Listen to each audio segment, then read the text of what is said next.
AP హోంమంత్రి చెనరాజప్పకు కొత్త చిక్కొచ్చింది. బొడ్డు భాస్కర్ రామారావుకు మళ్లీ ఎమ్మెల్సీ టికెట్ రాకపోవడం తనకు సమస్య అవుతుందని రాజప్పకు రంది పట్టుకుంది. తూర్పు గోదావరి జిల్లా పెద్దాపురం టీడీపీలో సమీకరణాలు మారటం ఖాయంగా కనిపిస్తోంది. 2014 ఎన్నికల్లో పెద్దాపురం నుంచి నిమ్మకాయల చినరాజప్ప ఎమ్మెల్యేగా గెలిచారు. జిల్లా నుంచి స్థానిక సంస్థల ఎమ్మెల్సీగా ఉన్న బొడ్డు భాస్కర రామారావు ఎన్నికలకు ముందు టీడీపీని వీడటంతో నియోజకవర్గంలో రాజప్పకు కలిసొచ్చింది.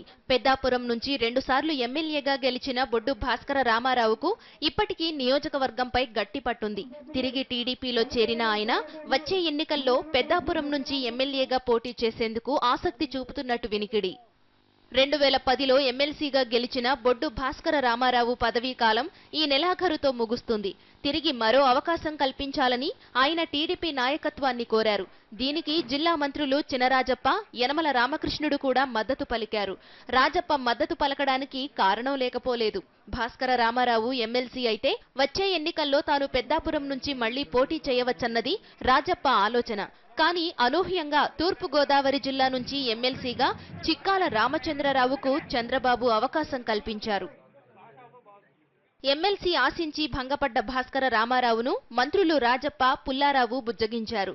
కానీ ఇదంతా హైప్ సృష్టించేందుకు భాస్కర రామారావు రచించిన వ్యూహమని జిల్లా తెలుగు తమ్ముళ్లు చెవులు కొరుక్కుంటున్నారు. ఎమ్మెల్సీ ఎన్నికల్లో రెబల్గా నామినేషన్ వేసిన యాట్ల నాగేశ్వరరావును తప్పించేందుకు జరిపిన చర్చల్లో భాస్కర రామారావు కూడా పాల్గొన్నారట.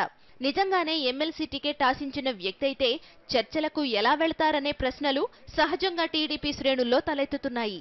భాస్కర రామారావుకు రెండోసారి ఎమ్మెల్సీ కావాలనే ఆలోచన లేదని, ఎమ్మెల్యేగా పోటీ చేసేందుకే ఆయన ఇష్టపడుతున్నారని సన్నిహితులు చెప్తున్నారు.